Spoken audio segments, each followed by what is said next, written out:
C'est pour ça que je préviens. Oui, t'as raison, t'as raison. Bonjour à tous et à toutes. Merci de nous rejoindre pour ce live. Et bonjour Mathieu, que je viens de voir en coulisses. Bonjour Clémence. Alors, en attendant que les uns et les autres nous rejoignent, je vous propose de commencer par une rapide introduction avant de rentrer dans le vif du sujet, de pourquoi ce live en coulisses et même en amont de ça, pourquoi Chance, qu'est-ce que fait Chance? Chance, c'est une communauté d'entraide et un bilan de compétences dont le but est de permettre à tous et à toutes de trouver un travail qui est aligné avec qui on est. Dans notre méthode, il y a plusieurs étapes, notamment l'introspection, non pas l'introduction, l'introspection qui est un moment très important, qui vise à ce que chacun puisse un petit peu remettre sur la table ce qui les anime, ce qui les énergise, qu'est-ce qu'ils aiment profondément et d'une certaine façon repenser leur métier ou le potentiel métier vers lequel ils aimeraient se diriger selon ce qu'on appelle 4 grands piliers, donc les fameux 4 piliers qui sont la finalité, le pourquoi je fais ce métier, l'environnement, le comment je m'y prends, dans quelle culture j'aime évoluer, le métier qui sont les tâches quotidiennes, et c'est ce dont on va parler aujourd'hui, et tout l'ensemble des impératifs qui sont des impondérables avec lesquels on doit également travailler. Ça, c'était la grande brique et la première brique notamment du bilan de compétences pour ceux qui sont là et qui sont en train de faire le bilan de compétences potentiellement. Et cette brique d'introspection est suivie par l'exploration. L'exploration, c'est une phase ô combien importante quand on cherche à potentiellement changer ou pas d'ailleurs, mais en tout cas, le but est d'ouvrir ses chakras, essayer de voir au-delà de ce qu'on connaît déjà peut-être, ce qui pourrait nous animer, nous motiver. Et c'est dans ce cadre-là qu'on a créé En coulisses. Et c'est dans ce cadre-là que je suis ravie d'accueillir Mathieu pour nous parler de ce poste responsable culture, sécurité et management des risques. Du coup, plein de questions rien qu'avec ce titre. Carrément, ouais. Et pour débuter, n'hésitez pas les uns et les autres surtout à poser vos questions dans le chat qui se situe en bas à droite de l'écran avec la petite bulle et les 3 petits points. Je serais ravie de faire le lien avec Mathieu. Du coup, question un peu bateau, mais quand même, ça permet d'éclairer. Raconte-nous un peu comment tu es arrivé à être responsable culture, sécurité et management des risques, s'il te plaît. Alors, en sachant que le nom est très bien choisi par l'équipe Chance, qui sait parfaitement bien choisir les noms de métiers, mais c'est un métier qui a beaucoup d'autres noms aussi, hein. Donc, ça peut être responsable hygiène sécurité, responsable santé et sécurité au travail, responsable QHSE, bref, il y a tout un tas de noms et il y a plein de façons d'y arriver. Et pour ma part, alors j'ai commencé vraiment, j'ai pas suivi Chance puisque moi j'ai eu la chance d'arriver très vite à ce métier puisque j'ai commencé par les sapeurs-pompiers volontaires qui m'ont amené à une mission, comme on parle de mission de finalité, hein, cette finalité, moi, elle me pousse depuis des années dans ce métier qui est au service des autres. Donc moi, je suis arrivé directement dans ce métier à l'âge de 20 ans après un DUT HSE. Et par contre, j'ai évolué dans ce poste-là par des poursuites d'études constantes et en évoluant dans le métier. Mais comme Obélix, je suis tombé dans la santé, la sécurité au travail depuis tout petit, depuis les pompiers volontaires. Ah. Aéroport, les coulisses du métier de consultant en sécurité. Donc, très bien. Du coup, tu l'exerces en tant que consultant aujourd'hui, c'est ça? Oui, alors ça fait 23 ans que j'exerce ce métier. J'ai exercé dans différents secteurs. On parlait justement d'environnement. C'est un métier qui existe dans tout le type d'entreprise. Donc j'ai travaillé dans l'industrie, dans le BTP, j'ai travaillé dans les services, j'ai été directeur sécurité de la Cité des Sciences et de l'Industrie, du Palais de la Découverte par exemple. Donc c'est des musées. Donc on peut vraiment exercer ce métier dans énormément de cas d'entreprises industrielles, tertiaires, etc. Et aujourd'hui, en effet, moi, je travaille dans une entreprise de conseil qui est DSS+, en tant que manager dans cette entreprise-là. Et donc aussi, on peut exercer ce métier à l'extérieur des entreprises en tant que consultant ou coach. Très bien. Alors, ce métier, tu veux bien nous le détailler un petit peu? Qu'est-ce que c'est qu'une journée type ou une semaine type, admettons? Alors, je dirais ça dépend parce que c'est un métier qu'on peut faire vraiment de plein de façons différentes. C'est un métier qui peut être fait par des gens qui sont plus attirés par la technique et dans ce cas-là, c'est des gens qui vont dans leur journée accompagner des salariés à leur poste de travail, analyser des risques, analyser des machines, analyser voilà des choses extrêmement techniques. On peut aussi avoir dans ce métier une pratique qui est plus orientée sur les gens, sur la santé, santé physique, santé mentale. Et donc dans ce cas-là, par exemple pour ces personnes-là, ça peut être d'animer dans la journée des groupes de discussion, d'accueillir des salariés qui sont peut-être en difficulté, de les aider à se faire entendre par leur management. Mais ça peut être aussi pour d'autres des métiers très orientés sur la direction d'entreprise. Et donc, une journée type, ça peut être aussi de dialoguer avec les partenaires sociaux, de dialoguer avec la direction, de définir avec la direction et les partenaires sociaux des stratégies de prévention. Donc, tu vois, c'est extrêmement varié, c'est extrêmement difficile. Et puis, évidemment, quand tu es consultant, tu as la chance de voyager beaucoup, de voir énormément de clients différents.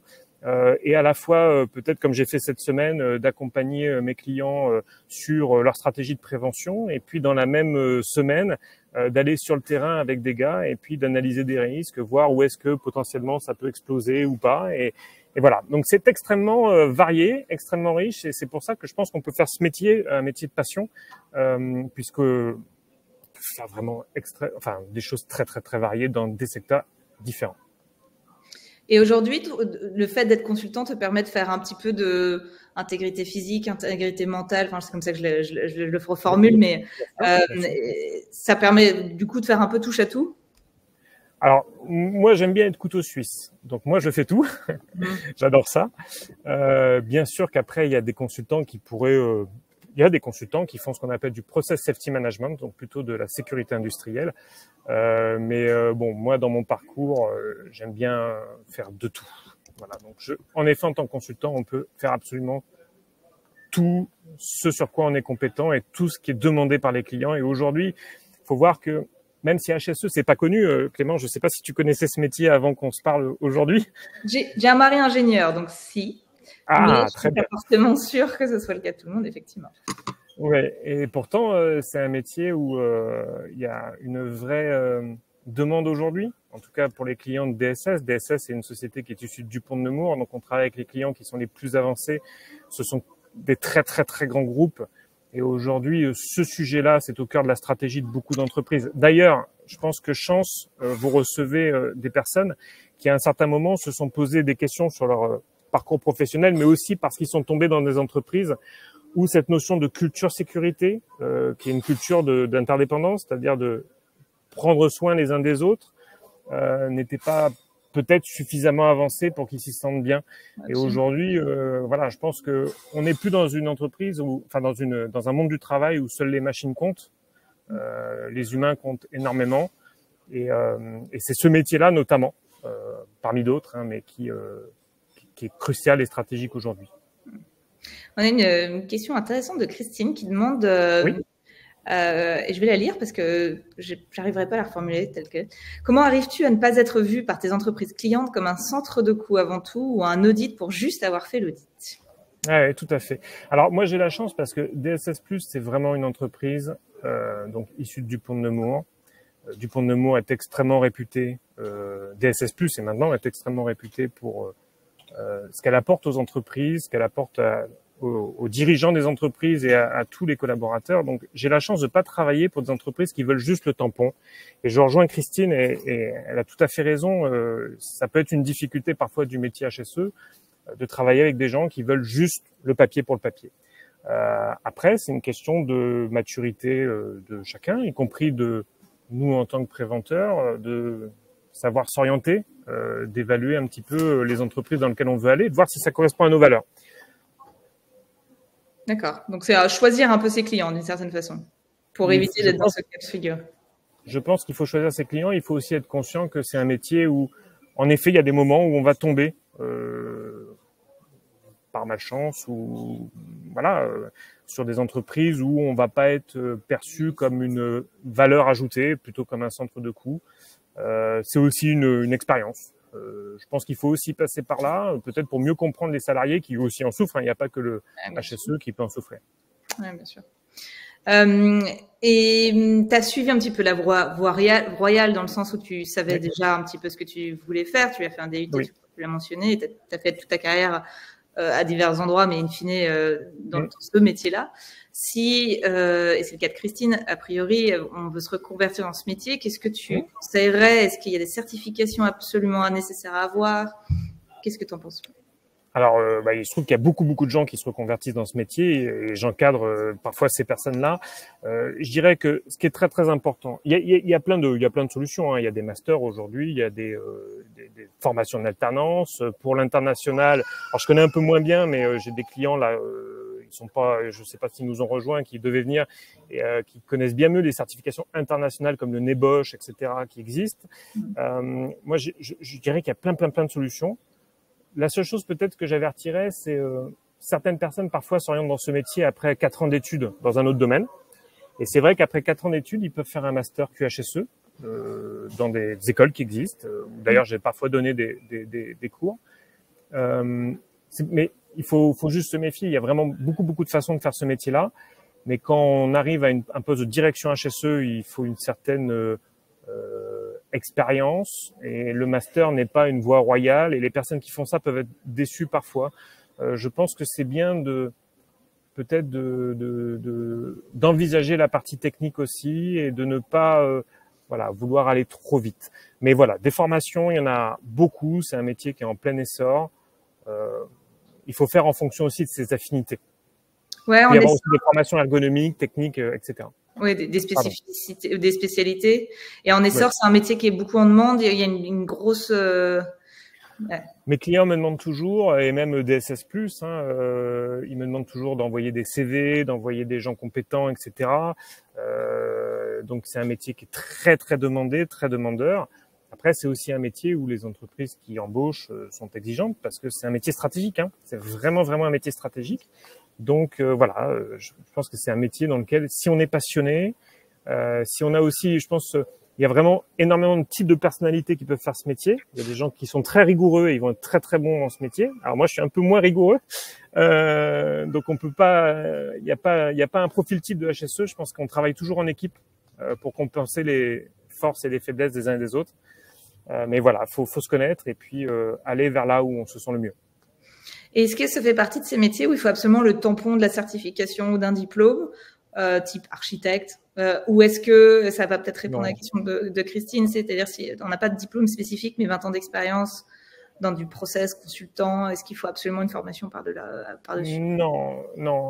Pour pouvoir être consultant externe dans certains types d'entreprises, il faut des diplômes pour être IPRP, mais c'est très rare. Il y a énormément de gens qui n'ont pas un cursus donné et qui peuvent faire ce métier, y compris d'ailleurs des salariés en interne qui peuvent se former, devenir préventeurs internes, et ils apportent aussi quelque chose de très fort parce qu'ils ont une expérience technique, une connaissance du métier, aussi certainement une légitimité qui fait qu'ils peuvent être très bons.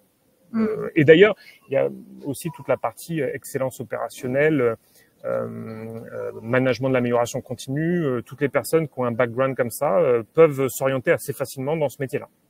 Ça a l'air d'être un métier avec plein de tiroirs. C'est vrai que je connaissais que la surface. Et du coup, peut-être que ma question va être un peu compliquée, mais pour toi, quelles sont vraiment les qualités, compétences absolument nécessaires, ou plutôt l'état d'esprit dans lequel on doit être pour exercer ce métier? Franchement, c'est très compliqué parce que je connais des gens qui ont des profils très différents.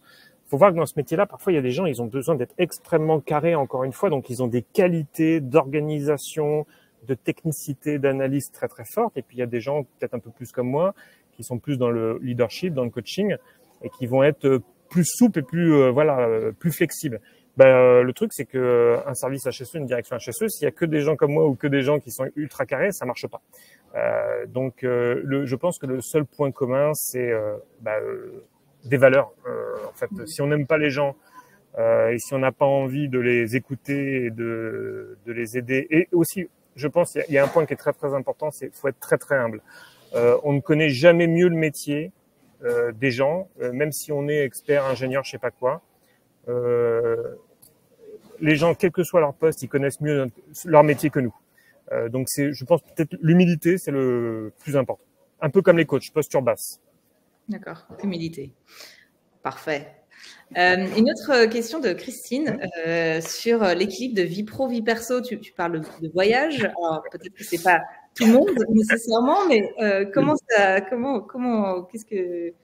Alors, ça dépend. On peut tout faire. Moi, aujourd'hui, clairement, je suis parti dimanche. Je fais coucou à ma famille s'ils sont là. Demain, j'ai un client. Je rentre samedi à 19h. Mais ce que je fais, c'est exceptionnel. On n'est pas obligé de faire ça. Il y a des tas de gens qui sont techniciens, responsables HSE, qui sont sur un site. Moi, j'ai fait ça pendant des années. J'avais qu'un seul site, j'avais des horaires de bureau classiques. Mon équilibre vie privée, vie pro allait bien tant qu'on arrive un peu à compartimenter les problèmes. Mais on est aussi formé pour, on s'adapte pour ça. Donc, on peut vraiment tout faire en fonction de nos envies. Parfait. Donc, en fait, si je comprends bien, il faut être très clair sur ses propres critères pour choisir, si c'est ça le métier qu'on choisit in fine, choisir le bon environnement, le bon secteur d'application, voilà, en fonction de si on est très technique ou moins, ou si on a envie de voyager ou pas, quoi. Exactement. Ça fait et rien n'est figé, rien n'est figé. On peut avoir des envies un moment, et puis les enfants grandissent et on peut changer. On n'est pas bloqué dans ce métier. Mais en tout cas, c'est un métier en tension. Et ça, c'est chouette de le rappeler. Oui. D'ailleurs, DSS Plus recrute pour ceux qui ont une bonne expérience, y compris dans l'excellence opérationnelle, qui aiment bien coacher, etc. Pas de souci, vous contactez. Non, c'est un métier en tension. Parfait. La bonne emploi d'heure, tout ça. Christine a plein de questions, c'est génial. Je vais la version courte. Est-ce que vous avez des missions à impact de lobby? Alors moi, je suis pas sûre de comprendre la question, mais peut-être que ça parle. Non, pas nécessairement. Alors, est-ce que vous travaillez uniquement pour les entreprises ou vous travaillez également avec les institutions pour faire bouger les lignes en écrivant? Moi plutôt non, moi j'ai pas du tout cette expérience-là. Les institutions sont des partenaires. Qui sont plutôt dans l'aide des préventeurs, notamment des préventeurs des petites entreprises. Moi, on travaille en partenariat avec eux, mais en tout cas, moi, j'ai pas d'action de lobby du tout. Non, voilà. Non, ok. Non, je pense que c'est très très rare dans notre métier. Ouais, une sorte de, je comprends mieux maintenant, des professionnels qui essaient de faire évoluer les législations en général sur la base de votre connaissance et de votre expertise. Je pense que c'est ça. Oui, alors il y a certainement des associations, il y a des choses comme ça, mais je sais pas y répondre. Personnellement, je le fais pas. Et dans mon entreprise DSS+, on ne fait pas de lobby. Alors, on sent que tu es passionné. C'est génial. Est-ce qu'il y a des côtés un peu moins peut-être glamour, des choses à savoir qu'on ne dit pas forcément qu'on trouverait pas facilement sur un site internet éventuellement? Non, je pense que l'une des questions orientées là-dessus, c'est-à-dire que en effet, le HSE, il y a une réglementation. Il y a le livre 4 du Code du travail qui impose certaines choses, et donc il y a des entreprises qui sont à des faibles niveaux de culture sécurité et qui vont faire du HSE parce qu'ils ont une obligation, soit réglementaire, soit normative. Alors là, c'est vrai qu'il y a des fois où il y a des sales types à la tête de certaines entreprises et on va pas être aligné, quoi. Et c'est sûr qu'il y a des moments où ça peut être compliqué. Après, métier en tension égale possibilité de bouger. Et je pense qu'il faut bouger si à un moment donné on sent qu'on n'y arrive plus. Et de toute manière, c'est un métier dans lequel vous avez deux solutions pour évoluer. La première solution, c'est de rester dans une entreprise qui vous plaît et de changer le métier à bout d'un moment. Parce que quand on arrive à des fonctions de directeur HSE groupe, il n'y a pas grand-chose au-dessus.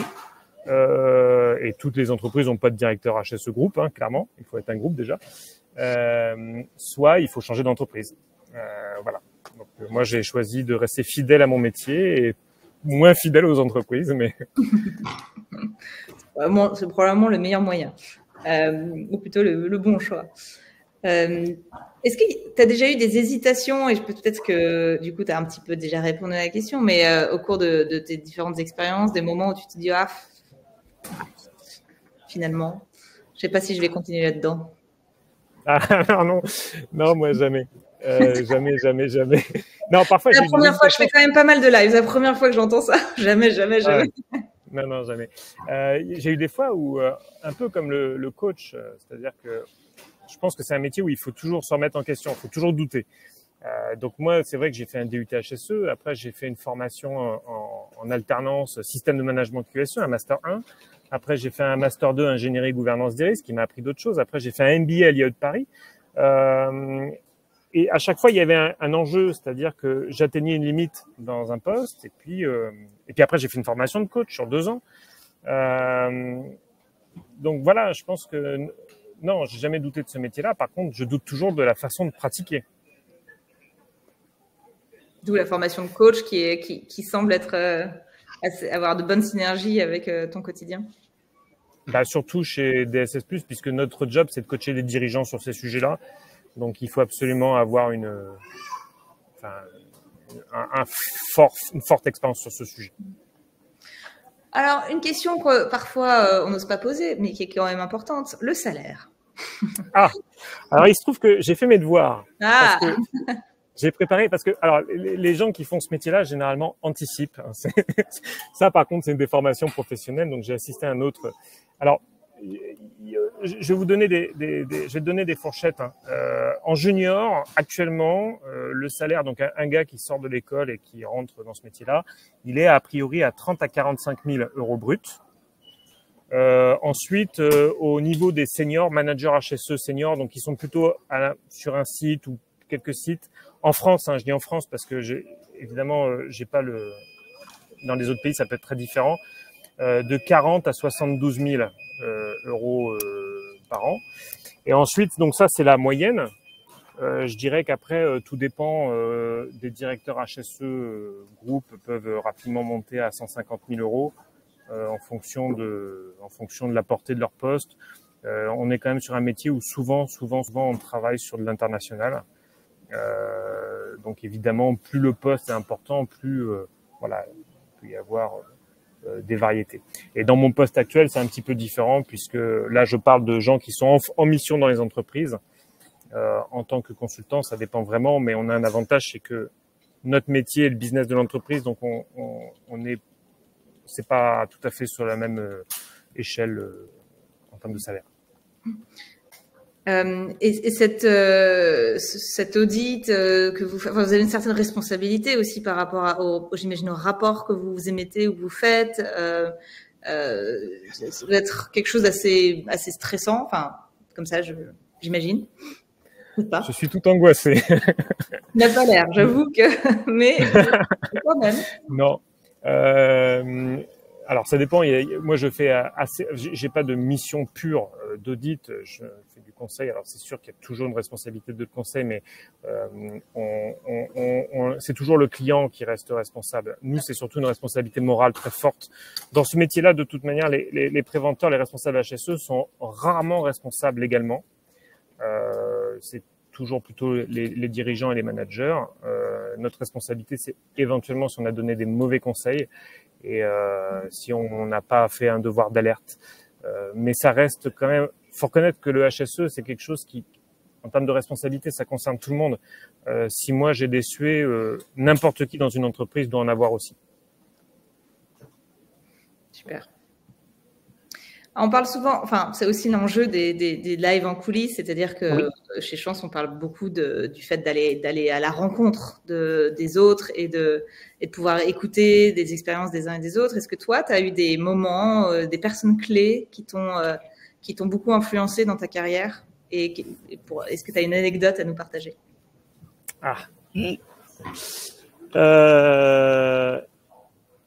Non, très honnêtement, j'ai pas vraiment d'anecdote qui me vient comme ça. C'est vrai que c'est un métier où on rencontre énormément de gens différents. C'est-à-dire que toute la journée, on rencontre des dirigeants, on rencontre des partenaires sociaux, on rencontre des collaborateurs. Et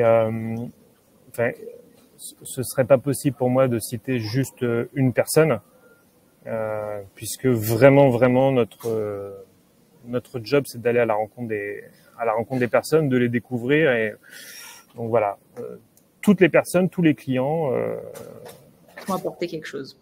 Ouais, vraiment. Et c'est pas de la démagogie, hein, Non, non, C'est vrai. ça se sent, c'est super. Camille pose une question. Oui. Pour les préventeurs en entreprise, donc non Hum. consultants, peut-il y avoir des délégations de pouvoir qui engagent leurs responsabilités? Non, généralement, vaut mieux éviter. D'accord. Je vous Pourquoi? encourage pas, je vous encourage pas à en signer. Non, parce que la délégation de pouvoir, c'est autorité, moyens et compétences. Généralement, le préventeur, il a pas une autorité. Même si il peut arrêter des chantiers, des choses comme ça, mais c'est une autorité plutôt, voilà, c'est lié à son charisme, hein, on fronce un peu des sourcils, puis ça marche. Mais non, non, il n'y a pas vraiment il n'y a pas vraiment de délégation de pouvoir, ou alors de manière limitée. D'accord. On revient sur ton quotidien. Ça, Oui. encore quelques petits détails. Mm-hmm. Christine demande si c'est finalement des interviews, des observations, des ateliers. Enfin, comment ça s'organise plus concrètement encore, si tu peux. Oui, bien sûr. Là, je peux décrire ce qu'on fait aujourd'hui en tant que consultant, et puis ça ressemble à ce que font les responsables en entreprise. En effet, il y a des observations de terrain et des ateliers avec les salariés pour essayer d'identifier les problématiques, les faire remonter, les comprendre. Ensuite, pour traduire ça en choses concrètes, il y a des phases d'analyse où on va aller chercher de la réglementation, de la technicité, etc., pour essayer de trouver des solutions, et qu'on va encore une fois présenter dans des ateliers et co-construire avec les gens. Donc je dirais que le quotidien, c'est vraiment toujours d'animer des discussions. On dit souvent la culture sécurité, ça se change une discussion à la fois.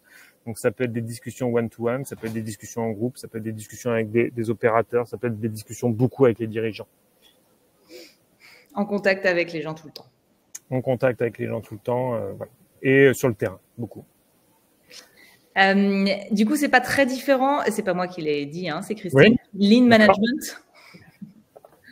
Oui, alors le lean management, parfois, ça peut être un peu connoté négativement en fonction de comment on le fait. Je sais pas si tu connais le lean, mais globalement, on va dire que c'est quand même très orienté sur l'excellence opérationnelle et l'amélioration continue. Donc oui, il y a une part qui se ressemble. Après, je dirais que c'est la finalité qui change. Le lean management à Toyota Production System, il y a vraiment une part de prendre soin des personnes au travail. Donc si le lean management pour Christine, ça prend en compte cette partie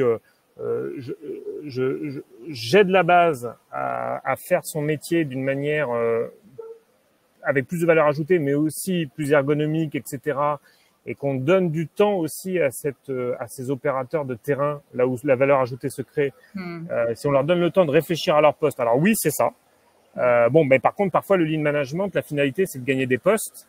Et là, dans ce cas-là, c'est pas ça du tout. C'est ce qu'elle précise, effectivement. On sent la partie cut budgétaire qui est évidemment... Ouais. La partie cut budgétaire, je dirais, excusez-moi, il y a une laveuse qui passe.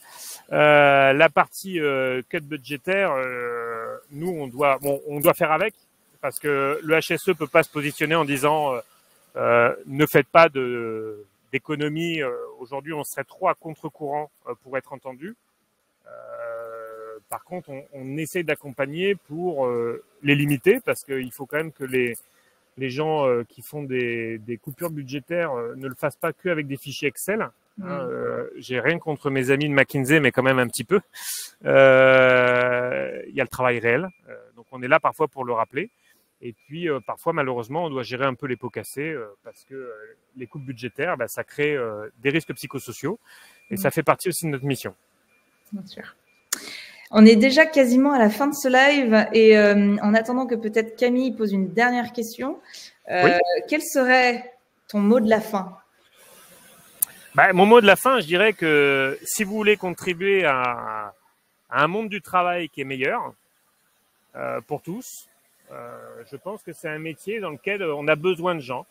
On a besoin de gens. Le métier de la sécurité, malheureusement, quand on dit sécurité, il y a une connotation négative. Les gens voient réglementation, contrainte, trucs pénibles.